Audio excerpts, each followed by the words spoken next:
The following is a listener-supported ministry from the Grace Evangelical Society. What books would you recommend as required reading for high school students? Well, that's what we're going to talk about on today's episode of Grace in Focus. Hi, I'm Lucas Kitchen with the Grace Evangelical Society. Thank you so much for joining us. Currently, we're taking questions from listeners just like you. If you've got a question you'd like answered, you can send us an email, radio@faithalone.org. Well, let's go right to today's discussion with Dr. Bob Wilkin and Shawn Lazar. Here's Grace in Focus. Well, welcome to the show. We're here to discuss questions about Bible and theology, and I say that often, but also can maybe worldview questions and the life of discipleship. Maybe that's a way of bringing it more home to people. Bible and theology, that might sound too cerebral and abstract, but we're really, how do you live the Christian life in light of grace? Even cerebral sounds rather academic. Is that too academic? It's too brainy and nerdy. So something that's practical. How do you live the Christian life? I mean, that's where we talk about marriage all the time, kids, we talk about how to run a church, or we talk about practical stuff all the time. But we're interested in those questions too. Send them to us. We want to hear from you. And we do lots of puns. We do. I was reading about the latest spelling bee won a spelling bee champion. In this article, they were talking about, it's really hard to win the spelling bee championship if you're not in the spelling community. And they're talking about the spelling communities and how people know each other and have techniques within the spelling community. And so it's like I wonder if there's a pun community. Probably. Can we reach out to them with our show? Probably not. Okay, here's some questions. Are you ready? These are kind of general questions. Here's a couple. Oh, and by the way, we ought to give a shout-out to our friend Bill Feast. My man, Bill Feast. In Virginia. Hey, Bill. He is the master of a particular software. Logos. We can say it. He loves Logos. Faith Life, yeah. Oh, man. And you have we might as well plug it, you have a video series that's sold through Logos, introducing free grace theology. Right now, I think Bill Feast sent me a thing saying through a particular person you can get any course, including mine, for $99. Oh, wow. And my course sells for like $400 and something.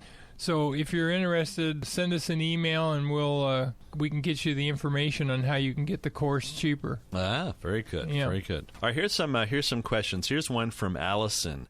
She says, I've always home-educated our children. Our oldest is 16, and I would love to hear recommendations on great books for high schoolers.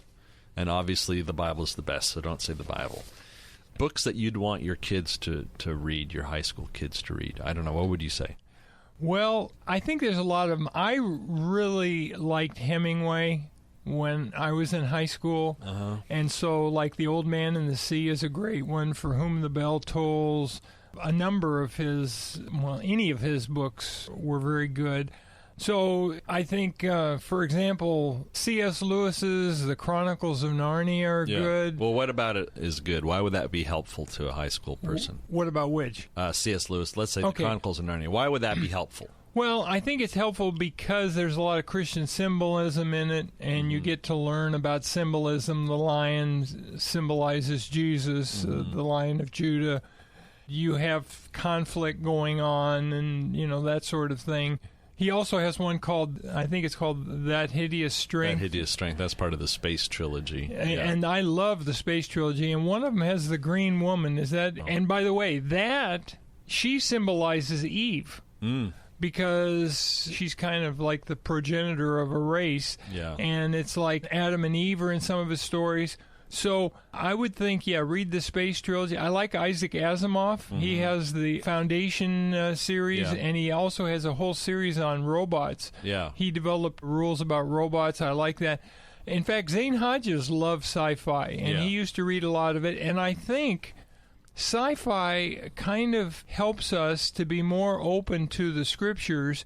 Part of understanding Scripture is to get away from the idea that what I read in the commentaries must be true, and saying, I wonder if there's other options on what this verse might mean. Okay. And then from a Christian standpoint, I would certainly recommend reading some of the books by Zane Hodges. They're excellent. His book, The Hungry Inherit, is written in a rather popular style. Yeah. It's easy to read, and it's excellent. He's got a lot of other books. My book, The 10 Most Misunderstood Words, I think That would be helpful. Your book on Chosen to Serve, or you and I both have books on assurance that we would recommend for high schoolers. Sure. Basically, at age 16, a homeschool person should probably be reading at the college level because they're going to be ahead of the public school people. So basically, they could be reading lots of things to challenge their thinking, but they ought to be doing worldview kind of reading too. I think so. At that point, they've learned their spelling, they've learned their writing, they've learned their math. Now you want to develop their worldview because they're going to enter into college and university, and they're going to want to be able to understand and respond to the other worldviews that are out there. All right, here's one I'm reading right now. It's by Vadi Bakum. Yeah. He's an African-American evangelical who moved to Zambia, and he teaches in a school there. He moved there in 2015. He's got like 9 kids and something like, 20 grandkids or something. He's Lordship Salvation, which is the bad news, but the good news in the book Fault Lines, which is what I'm reading now. Yeah.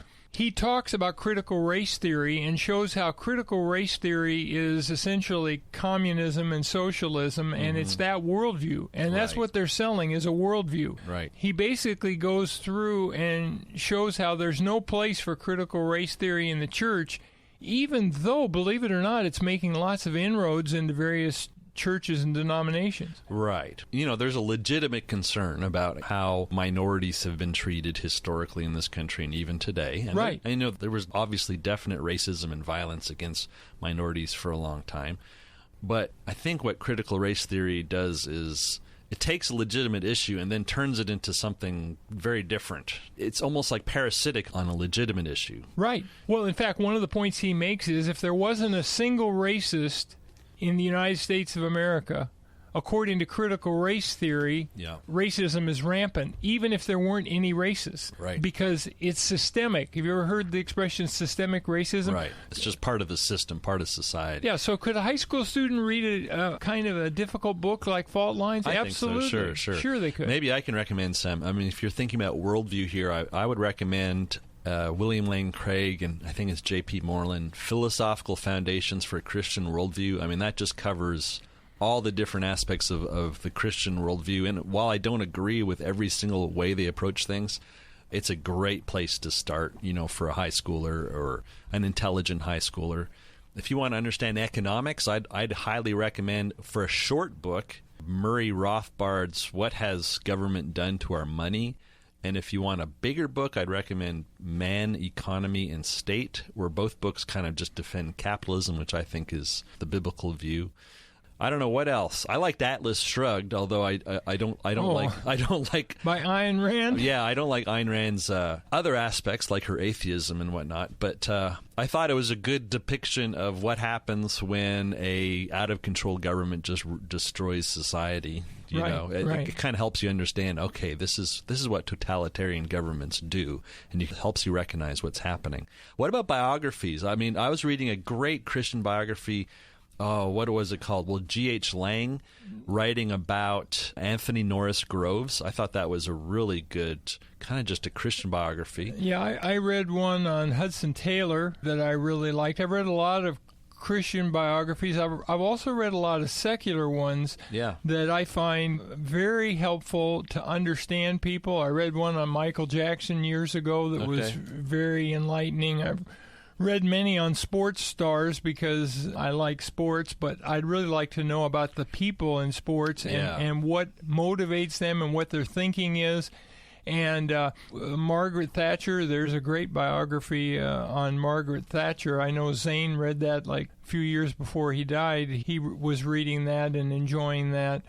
Yeah, biographies are excellent. Any book that's helping you to think more critically. Yeah. And that's the important thing, because if your daughter's going to be going, Allison, to college in a few years, assuming you send her to some sort of college, sure, unless it's something like Hillsborough where you're getting some conservative values, they're likely to be bombarded by socialism and communism in college. And if they are, it's important that they learn to think on their own before they get to college. Oh, absolutely.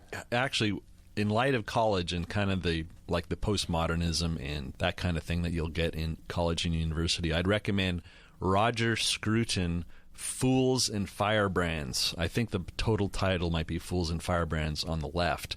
And he was a conservative British philosopher, and he just kind of unmasks just the self-destructive nature of leftist thinking, especially philosophical thinking. But he writes so clearly, anyone can understand that. And by the way, C.S. Lewis's That Hideous Strength, same kind of thing. It's almost like I would say it's almost like a Christian version of Ayn Rand a little bit, just the destructiveness of the totalitarian state. Very, very interesting. I mean, I don't know. We live in a weird situation, probably at the precipice of the fall of Western civilization, kind of like the way Augustine lived at the precipice of the fall of the Roman Empire. And we definitely need to educate our kids so they have a strong worldview, because the wider culture is not going a biblical route. I mean, at least in terms of conservative values, I agree with the biblical thinking, but at least in terms of conservative principles, I wonder if the majority isn't conservative and that we really do have a silent majority, because the socialism and communism is prevalent in a small number of cities and counties in the United States, but they happen to be some very large cities like New York City, Los Angeles, and they happen to be large states, and so they... But when you think about it in terms of the world, it's like someone said, there's no other, if you're looking for freedom, there's no other place to go. This is the last country. You know, every other country in the world is socialist. Right. So I don't know. Well, thank you for this. We didn't end on that most encouraging note, but we can turn it around. Revival could happen. Sure, revival can happen. And it starts with young people who are well-read and who can think for themselves. Yeah, absolutely. The culture war doesn't happen over decades. It happens over generations. And one final thought, Allison, I would suggest you read the books that you're having your daughter read. Oh, yeah, that's a good idea. So that you can discuss them. Yeah, very good. Well, that's kind of an unusual topic for us, but I thought it'd be kind of just interesting to put it out there. We'd love to hear from you guys. We'd love to hear where you're from, too. And if you're not subscribed to our Grace in Focus magazine, I would highly recommend that you do that. And our blog. And our blog. Go to faithalone.org, and you can sign up for both there. Thanks for listening. Thank you guys for that great discussion. Are you interested in finding other free grace believers just like yourself in your area? Well, you can do that by going to our website, faithalone.org. That's faithalone.org. And on the website, we have a church tracker. It's an easy-to-use map that will help you locate those other free grace churches that might be in your area. So come visit us at the website and take advantage of our free church tracker. It's at faithalone.org. That's faithalone.org. There are a lot of costs involved in staying on the air. That's why we so much appreciate our financial partners. If you'd like to learn how to become one, you can find out more by going to faithalone.org. We would love to hear from you. Maybe you've got a question, comment, or feedback. If you do, please don't hesitate to send us a message.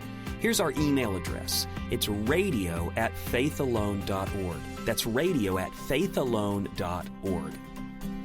Join us for tomorrow's program as we discuss what to do if there's no good church in your community. I'm Lucas Kitchen with the Grace Evangelical Society, and until next time, let's keep grace in focus. The proceeding has been a listener-supported ministry from the Grace Evangelical Society.